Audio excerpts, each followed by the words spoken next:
ברוך אתה אדוני אלוהינו מלך העולם שהכל נהיה בדברו. Little Moses, Moshe, is rescued by Pharaoh's daughter, and he grows up as a prince in Pharaoh's palace. Does Moses know, does Moshe know that he's Jewish? Does he know that he's one of the Hebrews? Apparently, yes. How did he know it?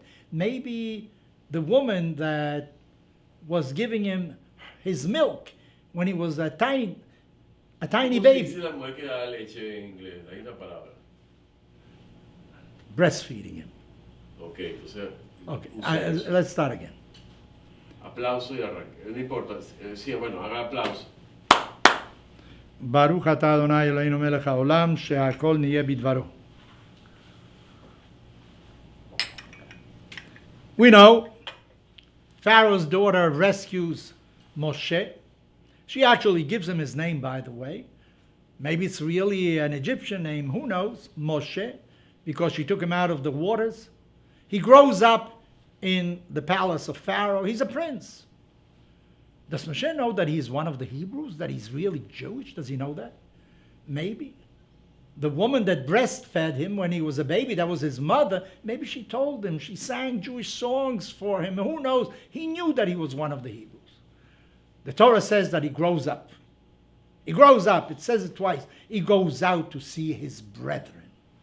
He knew that they were enslaved, but it's not the same. Our rabbis say, Eino dome re'iyah lishmiyah. You know, when you hear about something, it's not the same as seeing it with your own eyes. He sees what the conditions of slavery really are. He sees it in their faces. And he sees how one of the Egyptians' overseers is hitting a slave. He's going to kill him. So the Torah says, Moshe looks one way or another and he sees there is no man and that there's no Egyptian around. Probably that's what he was looking out for, and he kills the Egyptian. And he goes back to the palace. He can no longer be at ease with himself after what he had seen that day. The following day, he feels an urge to go once again to see what is going on with his brothers. But this time he sees something different. He sees two Hebrew slaves that are really fighting among themselves. There's a conflict between them. And he tries to separate them. So one of them says, who are you?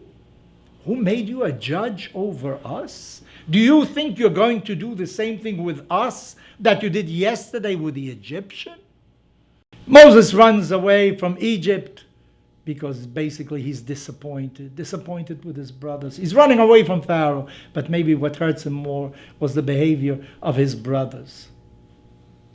Is it a time to fight among yourselves? When you have an oppressor, the enemy is outside, the Egyptian is your enemy, not you. You have differences, all humans have differences among themselves, but that's not the time to solve these differences. Now we have to fight against the oppressor of all of us. And maybe what bothered him even most, how did Pharaoh get to know that he had killed an Egyptian? Noda hadavar, that means they made it known to the Pharaoh. One of them had gone to the Pharaoh, to the court, to tell them, you know this Moshe, this prince, this Egyptian prince that has special favors with you, he is the one that killed the Egyptian. You know, to go to the authorities and to tell on you, that is one of the worst things one can do. And Moshe apparently doesn't want to be a Hebrew anymore. He's an Egyptian. You know, the remains of Moshe are buried outside of Israel because Ish Mitzi Yitzilanu, the daughters of Yitro, heard that Moshe was an Egyptian. He didn't reveal himself as a Hebrew. On the other hand, Yosef, he said, Ivri Anochi, I am a Hebrew. That's why our rabbis say his remains are in the land of Israel. Maybe Moshe was just disappointed to such an extreme. He wanted to forget everything. Wanted to forget the palace of Pharaoh. He wanted to forget his brethren. He wanted a simple life. He's going to be a shepherd, and that's all he's going to do. But years pass by. Dozens. Suddenly, Moshe sees a very important spectacle. He thinks there is a bush that is burning, that is not being consumed. And when he gets near, he hears God's voice saying, this is holy land, you have to take off your shoes. And God tells him to go to Egypt and to take his people out from Egypt, because their cry, their lament has come to his ears.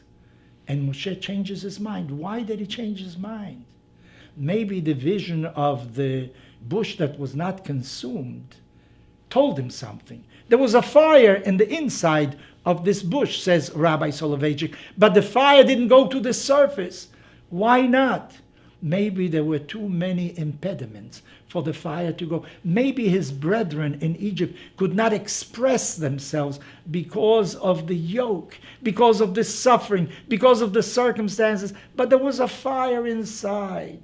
There was something burning inside. They had never lost their love for freedom, except that circumstances made it impossible for them to express it. So Moshe learns a very important lesson. You can't judge something by its appearances. No matter what they did against him, it wasn't because that was their true self.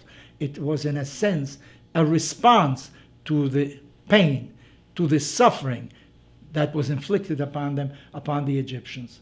So don't be too fast, too quick on the draw when you judge other people, because maybe they're going through some very difficult circumstances that makes them react in a certain way. Maybe they are not so kind to you. They didn't say the right word, not because they don't like you, but because something else is burning inside and they somehow don't know how to express it. I know that you are very forgiving with yourself.